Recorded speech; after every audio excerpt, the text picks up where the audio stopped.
नमस्ते मित्रों। यदि आप चाहते हैं कि आपके बच्चे पढ़ाई में एक्सेल करें, आगे बढ़े पढ़ाई में, तो उनको आप ये छह गुण उनके अंदर आप इनकलकेट कर सकते हैं। ये जो छह गुण हैं, ये छह गुण वास्तव में योग साधना के साधक तत्व है।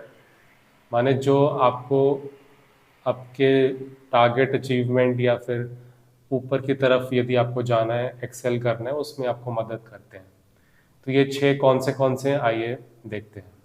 उत्साह। बच्चे के अंदर पहले उत्साह होना चाहिए कि बच्चा खुश मिजाज हो और हंसता खेलता बच्चा हो, तभी वो अच्छा पढ़ पाएगा।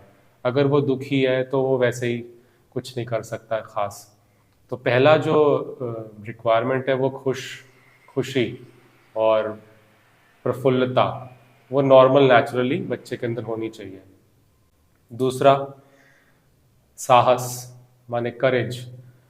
बच्चे को कभी कभी डिस्करेजमेंट भी हो सकती है कि कोई फलाना बच्चा बहुत अच्छा पढ़ रहा है या मैं तो इतना अच्छा नहीं हूँ, ऐसी भावना भी मन में हो सकती है। या फिर कोई उसको डिस्करेज कर दे कि तू इतना कर ही नहीं सकता है। तो करेज की ज़रूरत पड़ती है कि भाई नहीं, मैं कर सकता हूँ। ये मन में ऐसा दृढ़ निश्चय, एक स्ट्रेंथ होनी चाहिए कि नहीं, मैं करूँगा। तीसरा है धैर्य। धैर्य माने परसिवियरेंस या पेशेंस। आप पढ़ाई कर रहा है आपका बच्चा, तो प्रतिदिन करना पड़ेगा कुछ कुछ उसको, उसके लिए तो उसको पेशेंस रखनी पड़ेगी और साथ साथ कंसिस्टेंट प्रैक्टिस, कंसिस्टेंट एफर्ट उसको करना पड़ेगा, परसिवियर करना पड़ेगा, जिससे उसका जो सब्जेक्ट है या जो भी उसको मार्क्स अच्छे लाने हैं, तो उसके सब्जेक्ट उसके माइंड में बिल्डअप होगा। तो उसके लिए उसको परसिवियर करना पड़ेगा। तो ये हुआ तीसरा।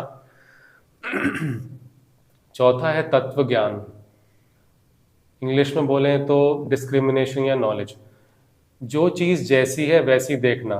पेरेंट्स के साथ कैसा बिहेव करना है, टीचर्स के साथ कैसा बिहेव करना है, फ्रेंड्स के साथ कैसा बिहेव करना है, ये तत्व ज्ञान में आता है। या फिर नॉलेज की सब्जेक्ट नॉलेज, इंफॉर्मेशन की क्या सिलेबस है, ये सब चीज़ों का पता होना, ये सब तत्व ज्ञान में आएगा कि भाई हमें इंफॉर्मेशन है, हमें नॉलेज भी है और हमें आसपास जो भी हो रहा है उसका ज्ञान है, पता है हमको।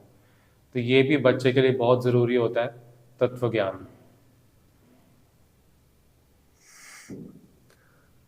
पांचवा है निश्चय, माने टारगेट बनाना।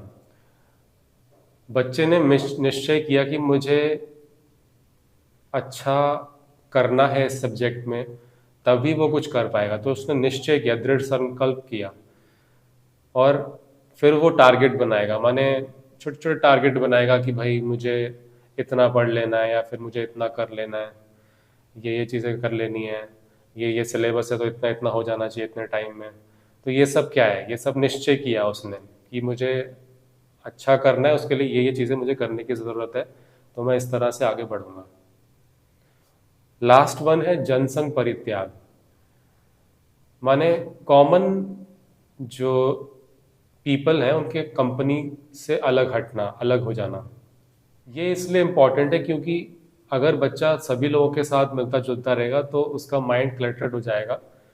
उसको सिर्फ उन्हीं की का ही संग करना है जो उसको ऊपर की तरफ या फिर उसको प्रोत्साहित कर रहे हैं, या फिर ऐसे फ्रेंड्स जो उसकी पढ़ाई के लिए अच्छे हैं, तो उसको उन्हीं के साथ बैठना पड़ेगा, उठना बैठना पड़ेगा, तभी वो आगे बढ़ सकता है। तो उसको कॉमन लोगों के साथ बहुत ज़्यादा गॉसिपिंग चल रही है या फिर रैंडम वीडियोस देख रहा है, किसी को भी सुने जा रहा है, तो फिर वो उस सब्जेक्ट में एक्सेल नहीं कर पाएगा। ये छयों के छयों गुण आपके बच्चे को आगे बढ़ने में मदद करते हैं। तो इन गुणों को आपको बढ़ने का उनको प्रोत्साहित करना चाहिए, एनकरेज करना चाहिए, तभी एक्सेल व्यक्ति बच्चा कर पाता है किसी भी फील्ड में, चाहे वो स्पोर्ट्स हो, चाहे वो स्टडीज़ हो, या फिर कोई भी दूसरी जो भी उसके इंटरेस्ट की फील्ड है।